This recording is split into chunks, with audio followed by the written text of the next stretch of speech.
One of the best champions in the game. All right, guys. Oh my God. Let's get this down for the real one. We haven't done this yet this tournament. They did it in some collegiate matches, but let's hear it for the pro teams. Ladies and gentlemen, Game 5 here. Curse looking to take down Chronologic Europe. If you want Curse to take Game 5, let me hear you for Curse Gaming.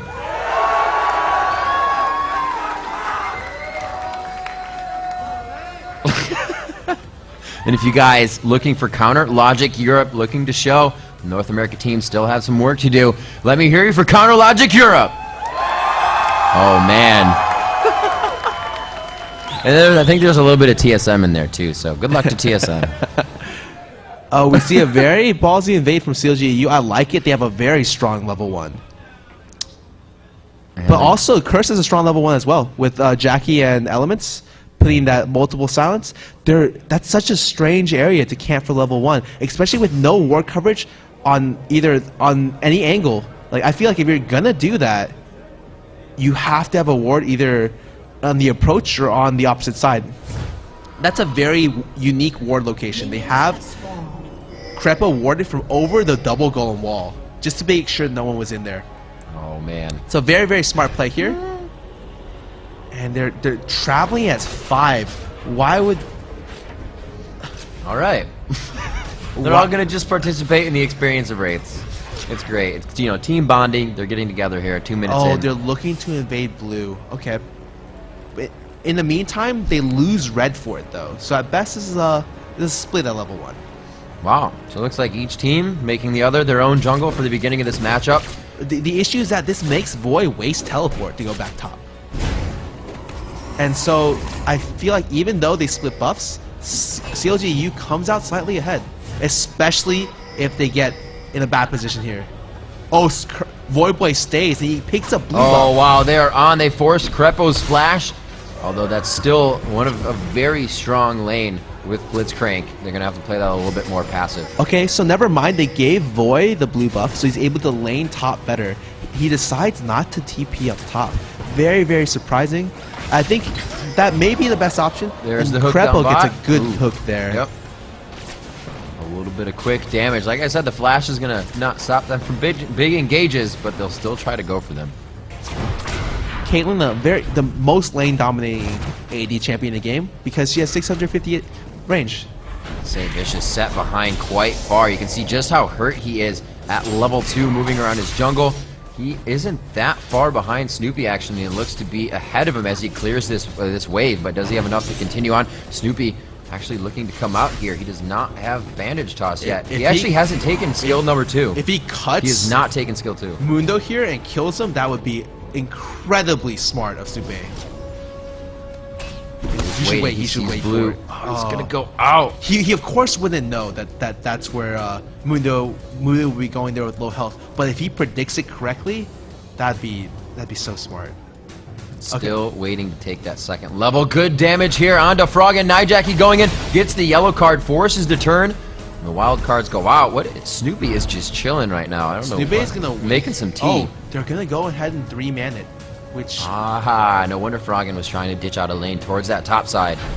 They go for the bandage toss in, and he actually waited for his team to take the bandage toss skill, so he does not get tantrum now. Oh, he throws a throws a cleaver in there. The equilibrium strike only puts Saint off of his blue, but that means 2 blues now going to CLG. No, this is one really blue, bad. rather. It resets so that Morgana can come at a better angle. Nasus should have showed up here. They did not expect that it would reset. I guess since they have no vision, they couldn't tell. But if they did have vision, it would have been really, really bad. Okay, get some free poke on Froggen. Not a big deal for Froggen. He barely takes 150 damage worth of harass, and so he can just heal up with a health pot. And they take the jungle convincingly, the jungle lead. Yeah, so they really cleaned that one up after losing their own blue. They were just very, very late, able to pick up the other one, orchestrated well between top and middle. Like you said, no movement from Nasus, even after St. Vicious didn't take that much damage. Morgana was on the move as well. Looked like they could have pinched that very well. 5 minutes into the game, kind of just all even here. There's only 100 gold deficit. Cop not with a support down bottom. Crepo should have his flash back up. Actually, he's got quite a bit to go on that. 80 seconds, so just over a minute, and look to be forcing this one. He's just getting in front of the minions and really zoning out Cop. Blitz such a high threat in lane. If he ever lands a hook and the power fist, you're going to be pulled way out of position. You can't trade because the hook forces you into their creep camp, and the creeps will all turn on you if they look to trade. That's the biggest thing. We have movement from St. Vicious coming down towards the bottom. Now the early game has been very good for him. Looks like he's going to be forced to turn back. He doesn't like the angle he's coming in on, and he feels that he'll be wasting time. A lot of his lanes are either just pushed or not anywhere, so Saint's forced to go back to his jungle. Yep. And Mumu picks up the first goal per 10 of the game. It looks like, yes, the first goal per 10 of the game with the AP goal per 10. Going for the death fire, the face punch of Mumu on bandage toss.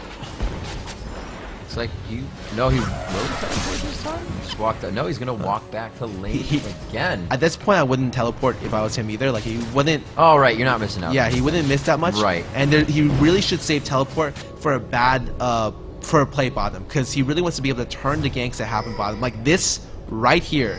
Wait, if.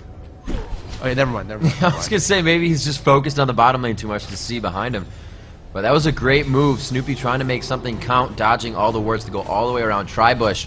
But St. Vicious in the right spot at the right time. Right.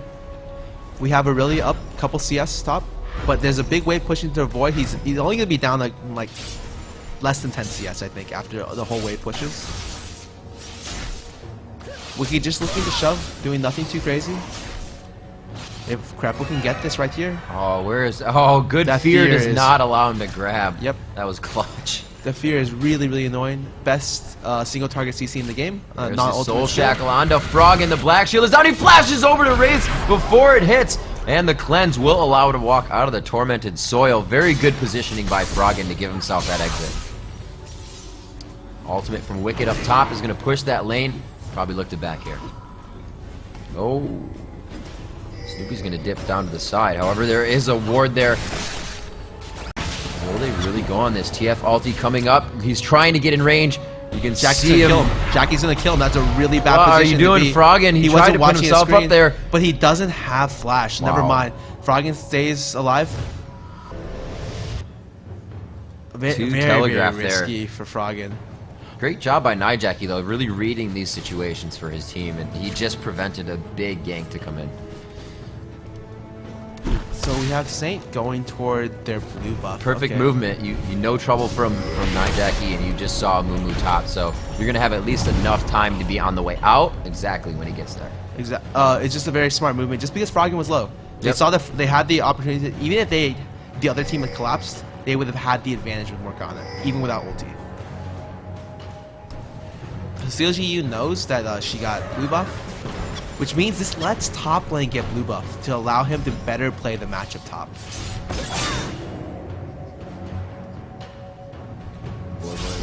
He looks to be going back here. Might stay if he pushes the lane fast enough. Looks like he's just going to keep with this one. Nasus now 760 gold there. Finishes the Ninja Tabi as well as his gold item, or gold generation item. The wards being put out, as well as Yellow Pete putting some traps down for coverage down bottom. I'm actually surprised he went Tabby over Mercs here, because there's so much CC in this game. I feel like Mercs is almost required. Oh, okay. I thought you were talking about Aurelia. No, It's like, wait a minute. We went through this last game. No, for right, for Nasus. Yeah, the other team has CC on almost every single. They have CC on every single person on their team. So it's really weird to see an early Ninja Tabi buy. When off 700 gold, he could have just bought a chain vest. I feel like that would have been a better buy. It lets him stay in lane though, and that's maybe all that he needs. Boy getting harassed down quite a bit. I don't know. Wicked isn't finalizing this fight yet. He probably doesn't have any wards, and you could just wait. Snoopy to come up top. They could really get down on a kill here. And this is how I expect the lane to play when you don't have a jungle camp. So when he was bottom, and they played the same matchup there, it wasn't as bad. But here, it's like, it's really ridiculous. You can expect the ultimate quite soon from Boy there. He throws it on with the Ignite. He's going to just boost his health. Not really a heal there, so only affecting the health pot with the Ignite. And Wicked is going to have the upper hand in this lane. The Ghost still up for Nasus, but his Ignite is down. Boy, however, with his ultimate, could probably finish the kill. That's going to be coming up quite quick, only on a 70-second cooldown. Froggen in mid, quite low CS for him and for 10 minutes. About 60 there, 100 minions have spawned, so he's falling behind to the 81 of Nijaki. Just, I think the push for Morgana and the dark bindings he's been hitting has been too much for Froggen to just stay in range. Great zoning there in mid. The two good plays by Jackie here, as well as the blue buff steal, allowed them to pull ahead of Froggen. I think this is the first time I've seen Froggen down CS this entire tournament. It just speaks volumes about Froggen's ability to last hit. You see that lane still pushed. That has been frozen there for Wicked for the last 2 minutes. Boy is forced to queue these minions as they get down, and as he has it up, comes in. that ward is still there. Oh, he's going in around. He will have the time to get there. The ultimate for Nasus is down. He has ghosted, and he looks to be getting out of this one, dodging by backpedaling on that, but there's just too much damage. There's the ultimate from Wicked. A few more blades. The cry goes down, and he grabs it with despair. And that's exactly what I'm talking about. See, Wicked is an experienced Aurelia player and understands that they're both at max health and he E's, he'll get the stun. So over there, he didn't even risk it. He didn't try the Q and then E for the slow. He flashed and then E for the stun, guaranteed stun, and that's what allowed them to secure that kill, even with Snoopy missing his bandage toss. As soon as Nijaki saw that aggression going down, you can see Froggen's health. He went super aggressive on middle. More to his right, he's been winning that lane, so very good play by Nijaki to keep that advantage in his lane, seeing that top is falling behind. And the minute this matchup top falls behind, I feel like it's whoever falls behind first loses the matchup. Such good poke from Nijaki. He's just getting every dark binding to land. He even looked to crest those minions to the left. He might even walk and try to hit another dark binding here. He goes, no, yes, he goes to throw it in. Black Shield into Soul Shackle, but it just killed Snoopy before the second proc. Fiddlesticks going down as well. Can they catch? No, they're not going to go ahead and chase. They see Aurelia's coming, or they sense Aurelia's coming. Really smart play there by the Fiddlesticks. Unfortunately, they traded 1 for 1, but still probably came out on top there. Oh, grab onto Nijaki. Forced to just take a few turret shots. Great grab there. Boy taking harass top. Forced to wither. So much damage even through the wither. So good onto Boy, and he's just continuously forced out of lane. Yep. Look at bottom lane. You see Kaylin. Oh, Kaylin's doing a good job. Bottom lane. 1v1. There's. It seems to be even then. Never mind. I thought Kaylin was looking to bully Corki as both the supports leave. However, it seems like Corki's immediate burst damage is too high for any AD carry really to deal with. That's the reason why he's so strong.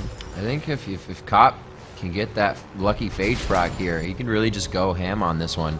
Yellow Pete's going to be forced to Caliber net away, come back into it, and if Cop can do it again, you really have a good harassment on this lane. He just has to be careful of his exit. These traps could really mean the end of him.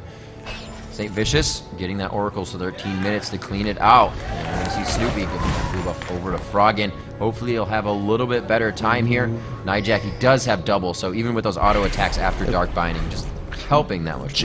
Jackie actually has Froggen going Merc Treads first. It's very rare I see that coming out from any champion, but I guess against Morgana it's almost required at this point. Morgana and Nasus, you really can't afford to risk too much in that combo. So getting Merc Treads sets behind TF's damage quite a bit, even off ganks. And he looks like he has a go pretend, hopefully getting it early, or like a, what should we call it, a DFG rush. Not to mention those Merc Treads along with his Summoner spell Cleanse, so he's definitely taking into consideration the crowd control. The game is pretty even so far. The real big problem is that Voi's kind of really far behind top. But in terms of the other lanes, Jackie's making up for it mid. And Saint's been doing really well clearing wards, alleviating lane pressure. Saint actually down bottom. So where's the next move here? Wicked has been pushing his lane out quite a bit top. They've been pushing out Froggen in mid. When do they come down for Dragon? Oh, great grab onto Elements, and Fiddlesticks with the fear, but he will go down. And you know what? I was just saying it. This would be a great time for Dragon. Yeah, no. The thing about CLG.EU is they don't need a forced Dragon. They can just slowly wait for it. They wait till someone goes top to beat Wicked, because Wicked's so strong. Oh, it looks like we'll go back to our replay real quick, and I'll talk about it later. So Elements just gets hooked into this trap. Real bad positioning there, and he just dies immediately. It was great positioning by them as well. Ward had just died in that, and as you were saying, with the Dragon. Oh, it's just they have to send 2 top to stop Wicked, and then as soon as they send 2 top, they can just 4-man force Dragon.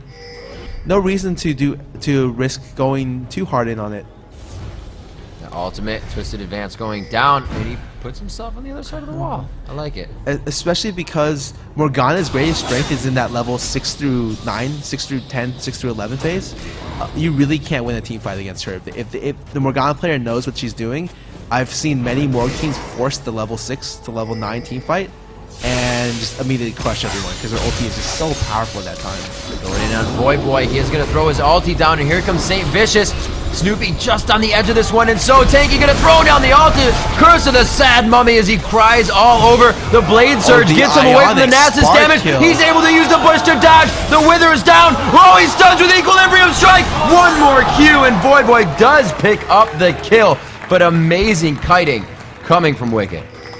Wow, really good last hit on that Ionic Spark. I did not expect that Spark damage to do that much to get the kill.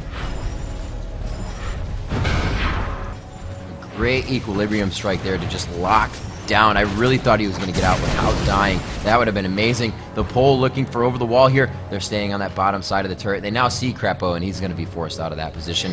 Nyjackie. Ooh, is this going to be ulti? Yeah, they're going to go for a kill on Snoopy. He's dead, 100%. Snoopy Really good job by much. Jackie.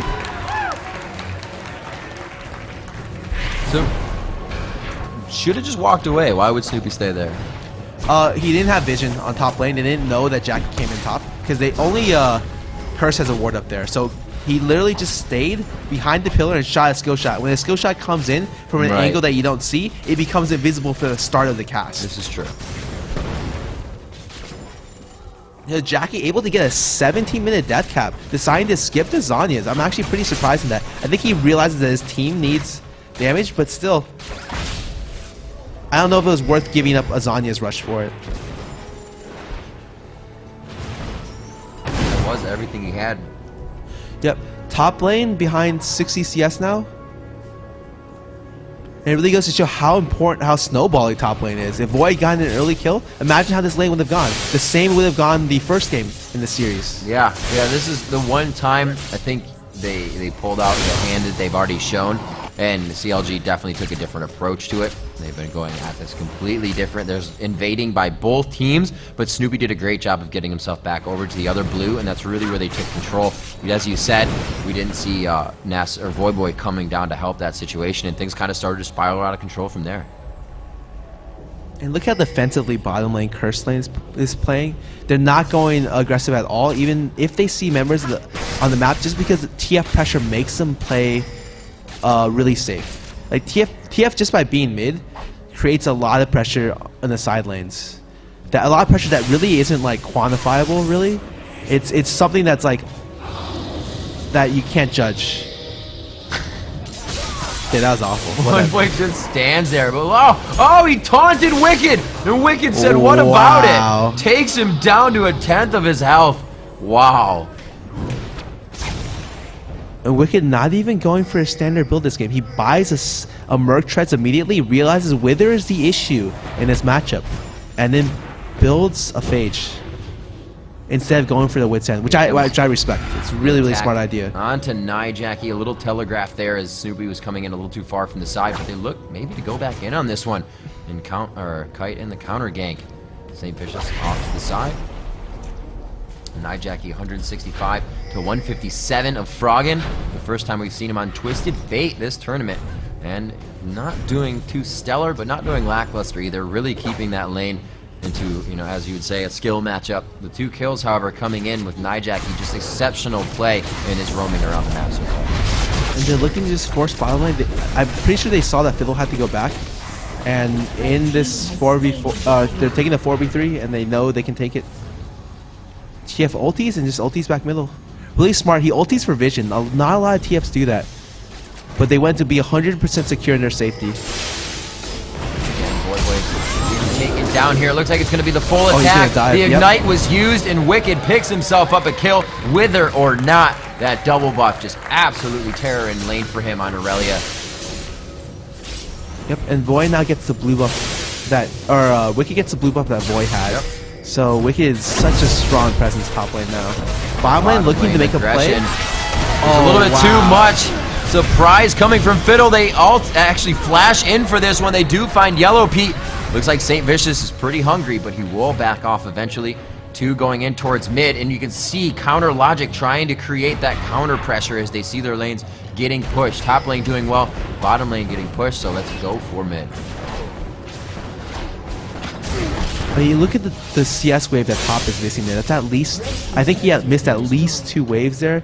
And there's going to be another one now. Yeah, the top lane just looking very, very grim. 90 CS difference now. That's quite a bit. Especially at 20 minutes. 90 CS is about half the creep wave. And they're just waiting for this gank. Void's actually playing really smart. But I don't know if he realizes that they're waiting this long for this. Aurelia should go all the way around that backside. Amumu to push him in. Wicked has flash. He may indeed go for it. The Equilibrium Strike would easily get Amumu's bandage toss in time. There's the Blade Surge. Equilibrium Strike is right there. He's going to get inside of this. Throwing down Chris with the Sad Mummy first. Boy has just gotten to lane and finds himself going down again. You see Froggen teleporting in for the kill. Really was just trying to get some damage down. Yep. Very, very smart play by CLG.EU, knowing that Void is very weak and they can look to just pick him off and get free gold off him. So, a huge weak point now for Curse. Void going down time after time, not able to finish that Frozen Heart as early as last time and really bring this team into a fighting position for 5-on-5s, and they're going to be missing that as well. St. Vicious, again, going for his very tanky build. Probably see him coming into that Randuin's quite soon. And finally, we have the bottom lane turret taken by CLG.EU. Caitlyn literally has been down there for 22 minutes, and finally they got it, very slowly chipping away there. Well, they did go Infinity Edge. They're going to be able to burst out that damage. They don't have the Nunu that we've seen so commonly picked throughout this tournament. And Froggen goes a DFG Lichbane build, which is very unique, but it's also it's pretty strong as well. DFG is just so strong in this patch, giving you a lot of much needed CDR that you normally get from an aggressive or from an offensive item. We're 23 minutes into this one, Scara. Good amount of gold lead, 6,000 gold lead at 7-4. Not too many turrets down.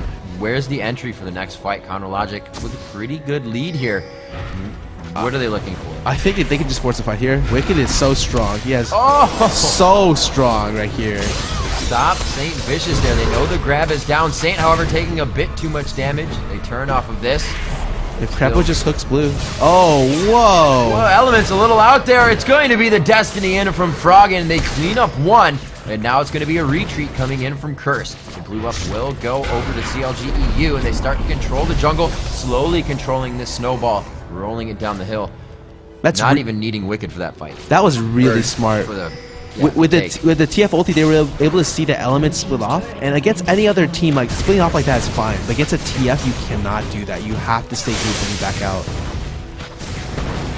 Wicked having a Trinity Force and his Ionic Spark with Merc Treads, he's, I think, the most farmed champion in the game right now. And really, no one can 1v1 him. Wicked could just look to split push all game. That's it. I think this would be a perfect time to push that bottom wave. Just get it out. Even if you show too many members, you have a Mumu top as well. And you have your whole team covering that. Yep, the Yellow Pete just has vision of wards. People trying to cover that. Mid turret's going to be lost. It looks like Pete's going to back. They got there quite quickly. Furious is trying to put the pressure on now. Saint got grabbed. I don't think too much is going to come out of this. He's a little too tanky for just one grab. Right. Still a 7k gold lead, but you need turrets to get back into the game. So very smart play by Curse. Overdrive is on. Crepo again looking for an initiation here. CLG with a really great way to start these fights, whether they want to get into the fight or pull somebody out of the fight. They have both options. It's really up to Nijaki to hit those black shields, dark bindings well to start off the fight for them. Fiddlestick's not doing too much damage for his team yet. Really just going for damage reduction for himself. Can't even get the aura items out, but he's helping with the map control. You can see how many wards being placed around here by CLG.EU just to keep vision, and the same coming out from Curse. Ooh, Boy's dead here. Boy is not having a good day. Throws on the ultimate right away. Has St. Vicious on the outside, but here comes Destiny as well. It's going to be Froggen joining the fight. Jackie kill as well. Possibly, yes, Jackie finds that. The wild cards go through, but it's going to be Wicked picking it up. They are going to pressure top lane here. It looks like we could have some pressure onto Cop. He will have the Valkyrie away on this one. The ultimate coming from Crepo misses there. Overdrive should be able to get in range. Oh. There is the grab, the punch up. And it looks like if he just exhausts, top him down here. Good burst. I like how Crepo just stood in front of that to take the Sheen procs, and it was all Yellow Pete with Infinity Edge damage. Crepo was very confident in the fact that he didn't use exhaust. It was up there, but he realized that they could just outplay and save the summoner spell, which is very smart. He has the sustain. He has another Ruby Crystal on top of his Heart of Gold, so he did have a good amount of HP. That burst looked scary at first. The crowd control is just perfect. I figure Yellow Pete would have taken the time to lay down a trap and just consistently stack it, but they said, we have enough damage, let's just clean this up. Yeah, Jackie's still a little bit away from his Zanya, so it's really going to be hard for them to team fight without it. He has 1,500 gold to go, so he just picked up his large rod. Looks like we're going to get a dragon here for Snoopy. The Baron is still up. Big teams, at least CLG.EU is ready with the damage to take Dragon, or at least dance it out. I don't think the middle turret has dropped down. Oh dear.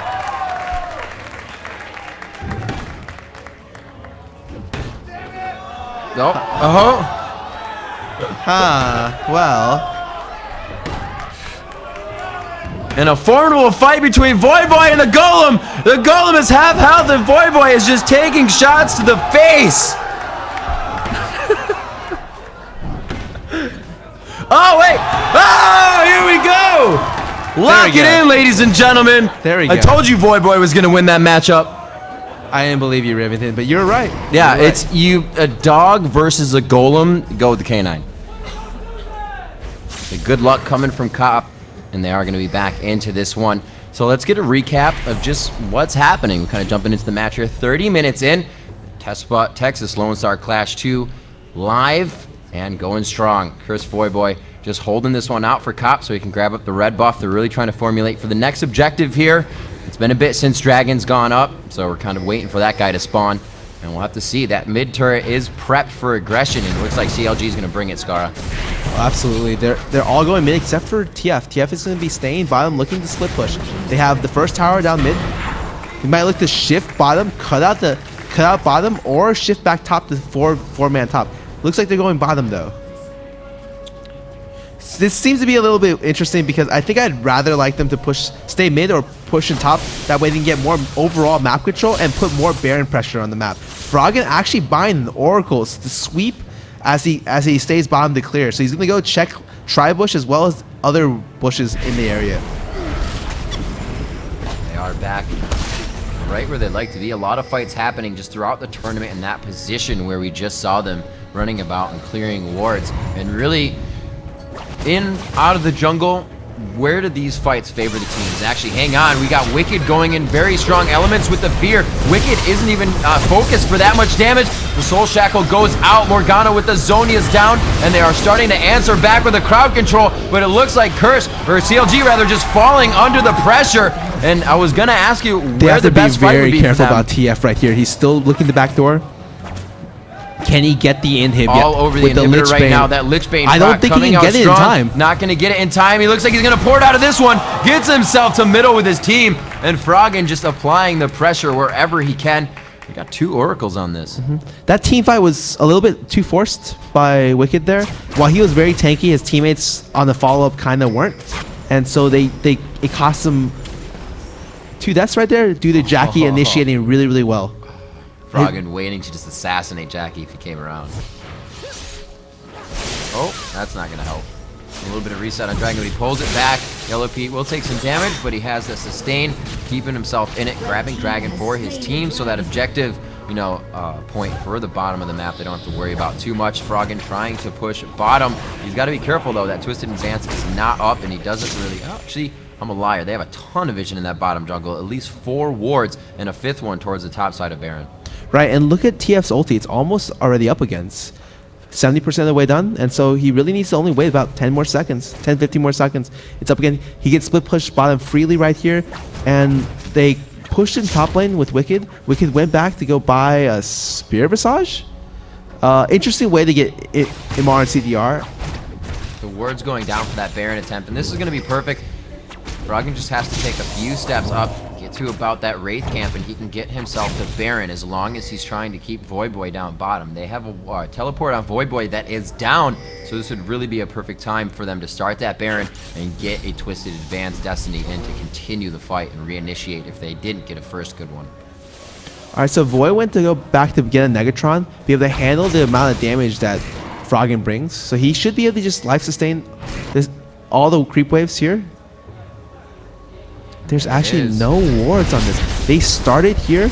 I want to say TF should do one of two things. Either keep split pushing bottom or look to cut with his ulti, because Nasus is pretty far out of position right here. Looks like he's just harassing Voidboy so he can't get there. Baron has been taken. They look to reinitiate on this. Nightjack, he throws out a great Dark Binding from behind. They grab onto St. Vicious. A beautiful stack of crowd control, Skara. What a brilliant Amumu Q there.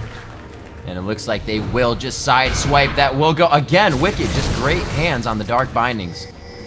Looks like he's gonna come out. Nightjacky once again just walking through the team looking for the Soul Shackle, but they disperse. They see it come.